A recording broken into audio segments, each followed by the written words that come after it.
ኢንሹራንስ የካሳ ክፍያና እንዲተካ የመጠየቂያ ጊዜ።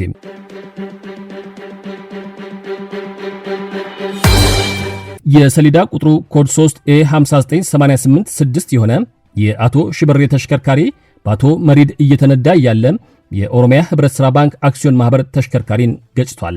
ፖሊስም ጥፋቱ የሾፌሩ ነው በማለት ወስኗል። ለተገጨው ተሽከርካሪ የመድን ሽፋን የሰጠው ኦሮሚያ ኢንሹራንስ መኪናውን አስጠግኗል። ለማስጠገን ያወጣውን ብር 77232 ብር ከ37 ሳንቲም ማስረጃ ለማስተርጎም የከፈለውን ቀደም ሲል ጥፋቱን በማመን ሾፌሩ ከከፈለው ጋር አቀናንሶ ብር 67801 ከ96 የመኪናው ባለቤት ሾፌሩና ለገጨው መኪና የመድን ሽፋን የሰጠው ህብረት ኢንሹራንስ ከነወለዱ እንዲከፍሉት ዳኝነት ጠይቋል። ቆየት ብሎ ግን የመኪናውን ባለቤትና ሾፌሩን ከክሱ በማስወጣት ኢንሹራንሱ ለብቻው ሙሉን ይክፈለኝ ብሏል። ተከሳሹ ኢንሹራንስ በበኩሉ ክሱን ያቀረብከው ለደንበኛ ካሳ ከከፈልከው ከ2 ዓመታት በኋላ በመሆኑ ይርጋ ያግድሃል ብሎታል። ይህ የሁለቱ ኢንሹራንሶች ክርክር ለዛሬ ተመርጧል። አሁን ተመጥኖ ይቀርባል። ደግሞ አልሰማንም እንዳትሉ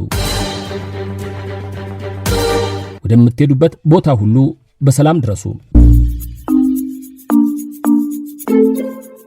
የፍትሐብሔር ሕግ ቁጥር 2143 ንዑስ ቁጥር 1 እና የንግድ ሕግ ቁጥር 674 ንዑስ ቁጥር 2 ድንጋጌዎችን በመጥቀስ ክሱ በ2 ዓመት ይርጋ ይታገዳል ተብሎ ለቀረበበት ክርክር ከሳሽ መልስ ሰጥቷል። የተከሳሽ ደንበኛ የሆኑት የጉዳት አድራሹ መኪና ሹፌር በመካከል በነበረው ጊዜ ለ2 ጊዜ ክፍያ ፈጽመውልኛል፣ ይህም ይርጋውን ያቋርጠዋል፣ በመሆኑም ክሱ በይርጋ አይታገድም በማለት ተከራክሯል።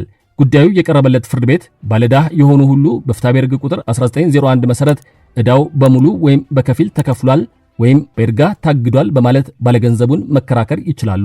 ከመካከላቸው በአንዱ የተፈጸመ ዕዳውን የማመን ተግባር በሌሎች ተከሳሾች ላይ ተፈጻሚ የማይሆንበትና ይርጋው የማይቋረጥበት ምክንያት የለም። ሾፌሩ በመሃል ክፍያ መፈጸሙ ይርጋውን አቋርጦታል። በመሆኑም ኢንሹራንሱ ክስ የቀረበበትን ገንዘብ ይክፈል በማለት ውሳኔ ሰጥቷል። ይግባኝ ቢልም የተለወጠ ነገር ባለመኖሩ ቅሬታውን በሰበር መዝገብ ቁጥር 237308 ለፌዴራል ጠቅላይ ፍርድ ቤት ሰበር ሰሚ ችሎት አቅርቧል። ሰበር ግን ምን ወስኖ ይሆን? በዚህ እውነተኛ ጉዳይ ላይ የተሰጠውን ሙሉ የውሳኔ ይዘት ለመረዳት ውሳኔው በቅጽ 28 ስለወጣ እንድታነቡት አደራዬን ላስቀድም። ሰበር በስር ፍርድ ቤትና ለእርሱ የቀረቡ ክርክሮችን በፍርድ ሀተታው መዝግቧል። ክሱ በ2 ዓመት ይርጋ ይቋረጣል ወይስ አይቋረጥም የሚለውን መርምሯል።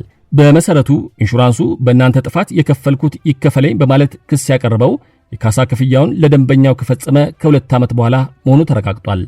በተለያዩ የሰበር ውሳኔዎች ቀደም ሲል እንደተወሰነው የካሳ ክፍያ ጥያቄ ከተፈጸመበት ቀን ጀምሮ በ2 ዓመት ውስጥ ካልቀረበ በይርጋ ይታገዳል።